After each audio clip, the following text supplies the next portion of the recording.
آج ہمارے کٹھن حالات پیدا ہوئے. یہ کیوں ہوئے؟ اس کی ایک اور وجہ ہے جو آپ کے سامنے عرض کرنا چاہتا ہوں. امام خبیری نے اس روایت کو نقل کیا. حضور فرمایا سیاتی زمان علی امتی یفرون من العلماء والفقہاء فیبتلیہم بثلاث. میری امت پہ ایک وقت آئے گا کہ لوگ علماء اور فقہاء کی صحبت سے دور بھاگنا شروع ہو جائیں گے. فَيَبْتَلِيهِمْ بِثَلَاثٍ. تو اللہ تعالیٰ ان کو 3 طرح سے آزمائے گا. جب لوگوں کی حالت یہ ہوگی کہ اچھے لوگوں کی سنگت صحبت اختیار کرنا چھوڑ دیں گے، 3 آزمائشیں ان پہ نازل ہوں گی.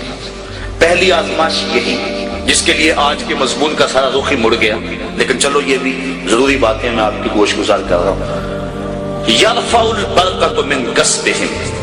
پہلی بات یہی کہ ان کے کسب سے، کاروبار سے، مال سے برکت اٹھا لی جائے گی.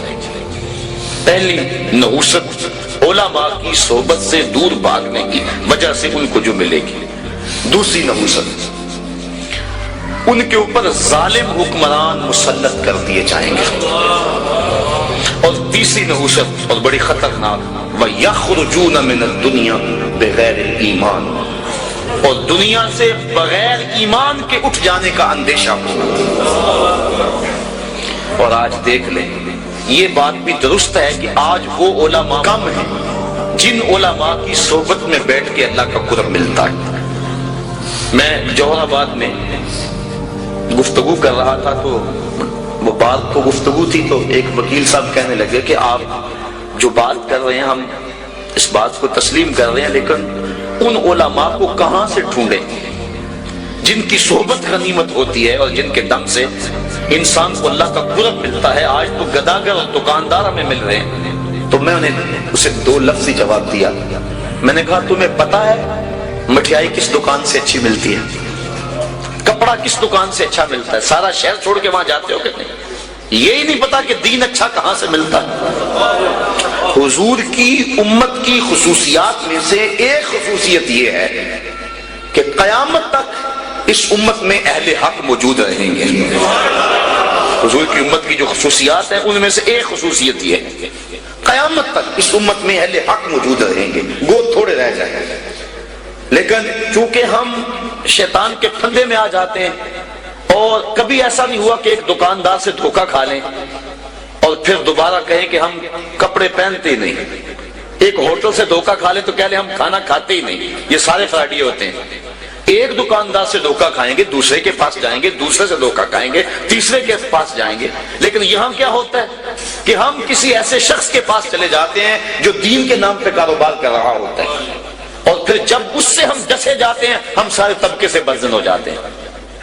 شاید ہم دین کو اتنی ضرورت نہیں سمجھتے جتنی کپڑے کو سمجھتے ہیں، جتنی کھانے کو سمجھتے ہیں. 100 جگہ سے بھی دھوکہ کھائیں ہم سمجھتے ہیں کپڑا تو پہننا ہے، کوئی اور دکان تلاش کر لو. تو اگر دین کو بھی ضرورت سمجھا جائے 100 مرتبہ بھی دھوکہ کھاؤ پھر بھی تلاش میں رہو، کوئی تو صاحب حق ملے گا ہی. اور پھر تم نے دھوکہ بھی تو اللہ کے نام پہ کھایا ہے نا. حضرت عمر فاروق رضی اللہ تعالیٰ عنہ جو غلام لمبی نمازیں پڑھتا تھا اس کو آزاد کر دیتے تھے کہ یہ لمبی نمازیں پڑھ رہا ہے. غلاموں کو پتہ چل گیا جو ان کی ملک میں غلام آتے وہ لمبی لمبی نمازیں ان کے سامنے پڑھتے اور آپ ان کو آزاد کر دیتے. کسی نے کہا کہ تم نہیں جانتے کہ یہ دکھاوے کی نمازیں پڑھتے ہیں، یہ تمہیں دھوکہ دیتے ہیں. حضرت عمر فاروق نے فرمایا اللہ کے نام پہ دیتے ہیں نا، میں 100 بار یہ دھوکہ کھانے کے لیے تیار ہوں. تو اگر وہ لوگ جو چائے کی پیالی پہ دین بیچتے ہیں وہ لوگ بھی منبر و محراب پہ براجماں ہیں، وہ بھی لوگ تو موجود ہیں جو تاج شاہی کو ٹھوکر بھی نہیں مارتے. بستے ہیں کچھ ایسے پراگندہ تباہ لوگ بھی، افسوس کہ تمہیں میر سے صحبت نہیں رہی. وہ لوگ جن سے مل کے زندگی سے عشق ہو جائے آپ نے شاید نہ دیکھے ہوں مگر ایسے بھی ہیں. حضور نے ارشاد فرمایا خیار امتی العلماء وشرار امتی العلماء. میری امت کے بدترین لوگ بھی علماء ہیں اور میری امت کے بہترین لوگ بھی علماء ہیں. تو اگر بہترین لوگ امت کے تلاش کرنے ہوں تو وہ بھی اسی طبقے سے ملیں گے، وہ کسی اور جگہ سے نہیں ملیں گے. اور اگر بدترین لوگ وہ بھی اس طبقے میں موجود ہیں، ہم بدترین کو دیکھتے ہیں پھر اس طبقے سے بدزن ہو جائے اور نتیجہ کیا کہ ہم آہستہ آہستہ اس جگہ پہ پہنچ جاتے ہیں کہ علماء کی صحبت سے نفرت شروع ہو گئی، جس کے نتیجے کے اندر یہ 3 مصیبتیں ہمارے اوپر نازل ہوئی۔ پہلی مصیبت یرفع البرکۃ من کسبہم، رزق سے برکت اٹھا لی گئی، اور دوسری بات کہ ظالم حکمران مسلط کر دیے گئے، اور تیسرا دنیا سے بغیر ایمان کے چلے جانے کا اندیشہ پیدا ہوا۔ اور آج ہے نہیں، لوگ بیرون ملک جانے کے لیے مرزائی لکھ رہے ہیں، کتنے لوگ ہیں ایسے؟ ایمان کا سودا کرنا تو بڑا آسان ہو گیا اس دور کے اندر۔